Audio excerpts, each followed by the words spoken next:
बड़ी खबर आ रही है, बंगाल से आ रही है। ममता बनर्जी ने बीजेपी पर बड़ा हमला बोला है। कूच बिहार में ममता रैली कर रही थी और इसी पश्चिम बंगाल कूच बिहार की रैली में ममता बनर्जी ने कहा है बीजेपी लोगों को फोन पर धमकी दे रही है। सीबीआई, ईडी का नाम लेकर धमका रही है बीजेपी। ममता बनर्जी कह रही है बीजेपी धमकी दे रही है कि अगर बीजेपी को वोट नहीं दिया तो फिर उनके घर ईडी, सीबीआई भेज दी जाएगी। तो डर के जोर पर बीजेपी वोट पाने की जुगत लड़ा रही है। ये बड़ा आरोप ममता बनर्जी की तरफ से लगाया गया है। हम सीधे आपको लेकर चलते हैं, हमारे साथ हमारे सहयोगी प्रकाश इस वक्त मौजूद है। जरा जानते हैं प्रकाश से आधार क्या बता रही है ममता बनर्जी, इतना बड़ा आरोप जो ममता बनर्जी बीजेपी पर लगा रही है। प्रकाश, देखिए, पूरे देश में जो हलचल है पिछले कई दिनों से, जब से नरेंद्र मोदी ने ये ऐलान किया था कि वो किसी को छोड़ेंगे नहीं, जिस किसी के पीछे भी भ्रष्टाचार का आरोप है, भ्रष्टाचारियों को छोड़ेंगे नहीं। तो ऐसे में लोकसभा चुनाव से ठीक पहले झारखंड में आप देखिए हेमंत सोरेन, उनके पीछे ईडी है। दूसरी तरफ जो सीबीआई और इनकम टैक्स, उसके भी कई सारे रेड्स पड़ रहे हैं। झारखंड में भी पड़े, बिहार में भी लालू यादव से पूछताछ हो रही है, फिर तेजस्वी यादव से पूछताछ होगी।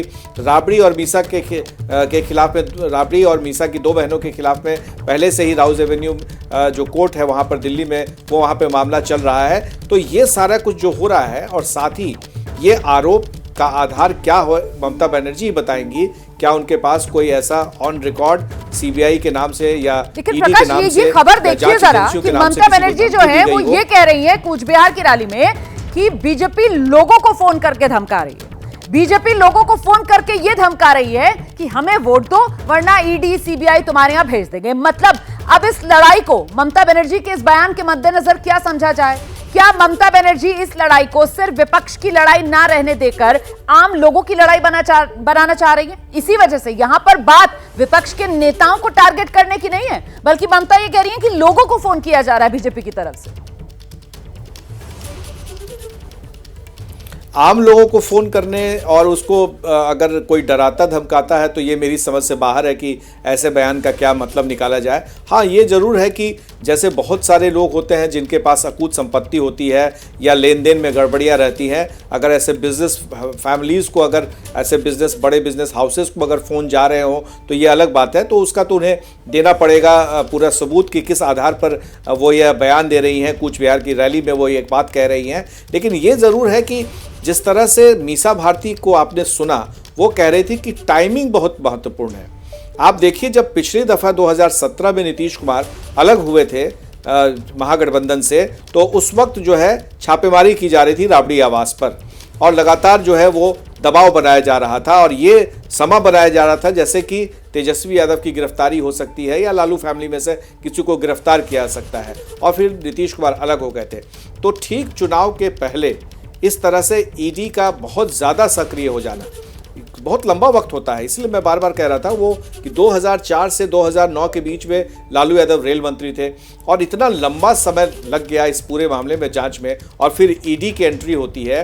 तो ईडी जो समय है उस टाइमिंग को लेकर के जरूर सवाल खड़े होते हैं कि आखिर इसी वक्त में ऐसा क्यों किया जा रहा है। बिल्कुल, और क्या ऐसी तैयारी चल रही है? 2017 का जिक्र किया तो मैं 2022 की भी बात आपको याद दिला दूं, जब दोबारा से नीतीश कुमार आरजेडी के साथ आए थे, तब नीतीश कुमार और साथ में उनके तेजस्वी यादव खड़े होते और मीडिया के सामने नीतीश कुमार की तरफ से कहा गया था, देखिए ना बेकार के आरोप में इन लोगों को फंसा रहे हैं, इनके परिवार को फंसा रहे हैं। तब नीतीश कुमार ने बड़ी हमदर्दी लालू परिवार और तेजस्वी यादव के लिए दिखाई थी जब नीतीश कुमार साथ में आए थे आरजेडी के यही मामले में। प्रकाश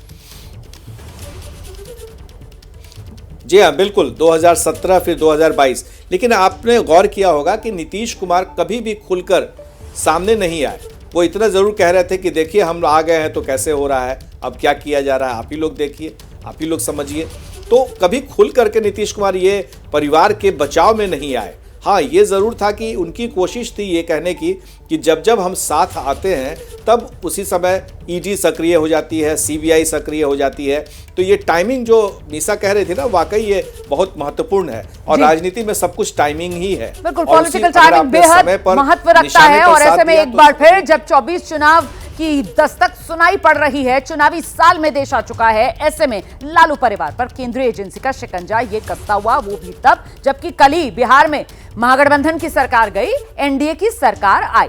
जैसे ही घड़ी का काटा दोपहर 2:30 पे आए, बबीता जी का दिल सास बहू साजिश के लिए मचल जाए।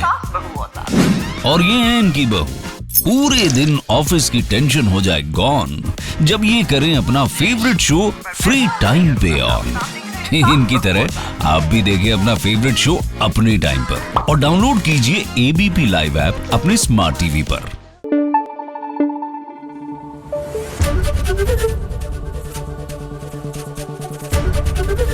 एबीपी न्यूज आपको रखे आगे।